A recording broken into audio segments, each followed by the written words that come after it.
We're going to start on Nat Geo and Disney Plus with the first of them, Jaws at 50, the definitive inside story. And here's a clip.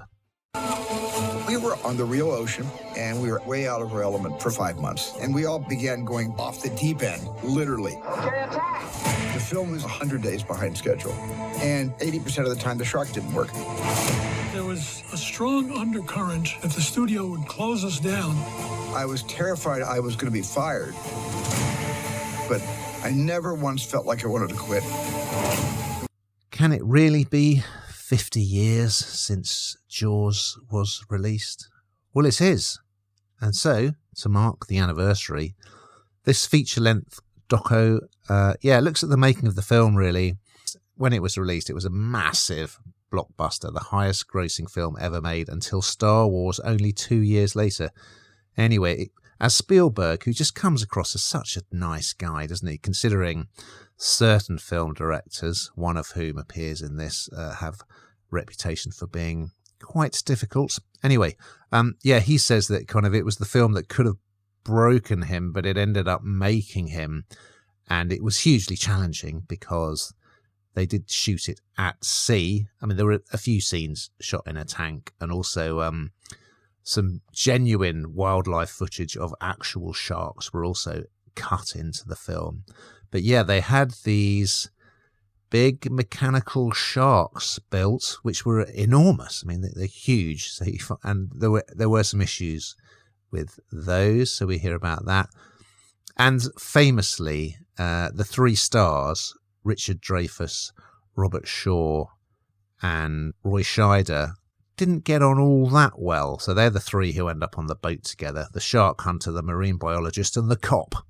I'm sure everyone must know the story of Jaws, but it's about a great white shark terrorizing a holiday resort in America called Amity. It was actually shot at Martha's Vineyard, which is a very beautiful place. So yeah, you've got other filmmakers such as James Cameron, George Lucas, Robert Zemeckis, talking about the impact of Jaws on cinema.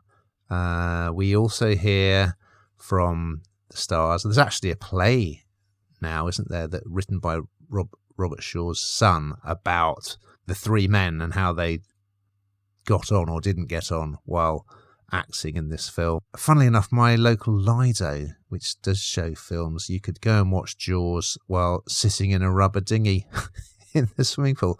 But I do remember seeing Jaws for the first time, and after that just being terrified to go in the sea, which I think a lot of people were. And also, even when I was in the swimming pool, I'd think the shark was coming to get me. I mean, that was, and it's brilliantly done. It's brilliantly made. And of course, no CGI in those days, Hannah. No. I think it's a very well-made, nostalgic look back at an absolute cinematic milestone. Was this one for you, Hannah? Do you know what?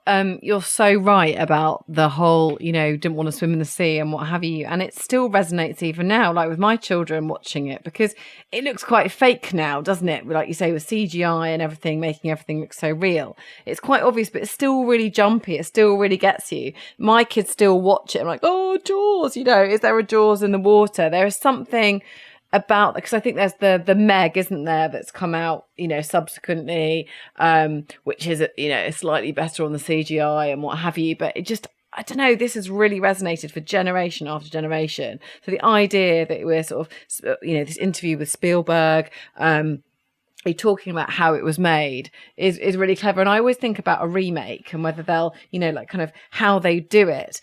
And will it actually just ruin the franchise that's already there, that's so successful? And it hasn't aged well, yet we still talk about it and the kids still love it and they still watch it. So perhaps it has aged well in some ways. Yeah, I really enjoyed this. You learn a lot about it. And as you say, Spielberg comes across as a really quite a lovely person, doesn't he?